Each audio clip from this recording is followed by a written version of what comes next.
This episode of Techno Buffalo is brought to you by Domain.com.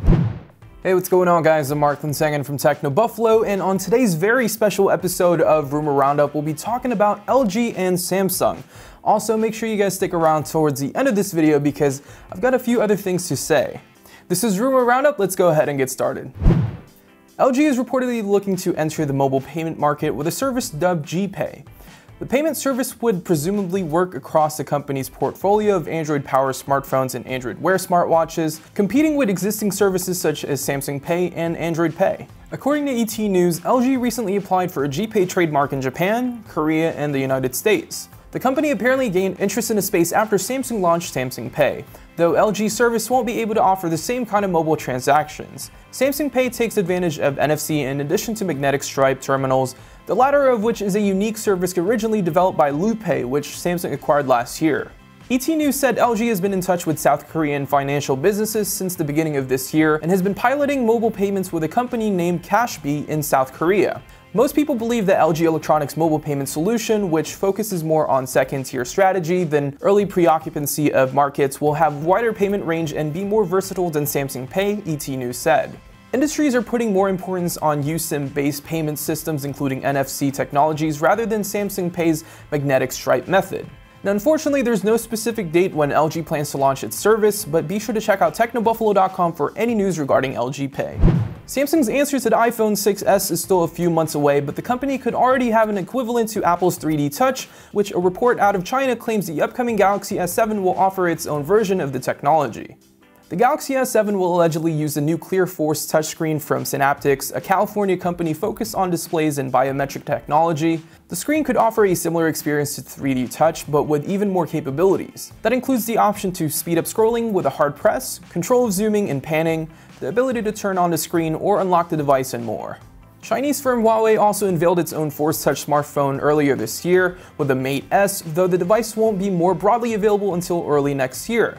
That's likely because Synaptics is still perfecting the technology, which it says won't officially launch until Q1 of 2016. With the Galaxy S7 set to arrive early next year as well, it's possible the device could come packing a pressure-sensitive screen. But of course, this is just a rumor. There's no guarantee Samsung will offer its own 3D Touch alternative with the Galaxy S7, though we assume the South Korean company is at least considering the option.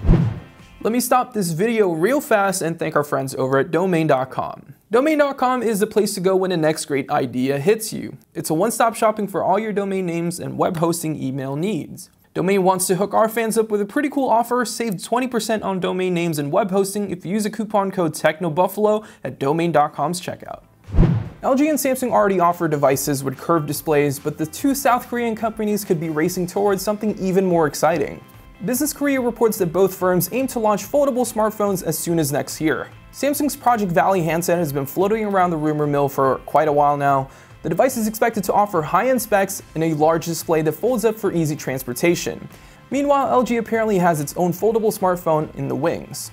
The biggest hurdle with foldable displays may be the issue of deterioration. If the device features one continuous screen with a hinge in the middle, it's possible that closing and opening it could do some serious damage over time.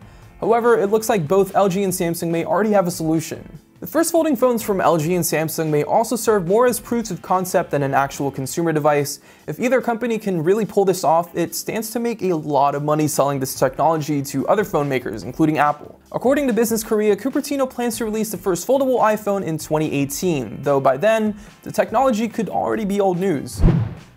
Last but certainly not least, I am here to tell you, the awesome viewers of Techno Buffalo, that this will be my last video on this channel. Now, I just wanted to take this opportunity to thank you guys for everything. Thank you for all the views, the likes, the shares, and thank you guys for supporting me here at Techno Buffalo. You guys have no idea how much it means to me to have your support and commenting on every video that I created here. If you guys want to stay in touch and see what I'll be up to in the future, you can of course follow me on Twitter at HeyMarkL. John and Mark B will do a terrific job always creating awesome content on this channel. And again, I want to thank you guys for everything. I'm Mark Linsangen from Techno Buffalo, signing off for the last time.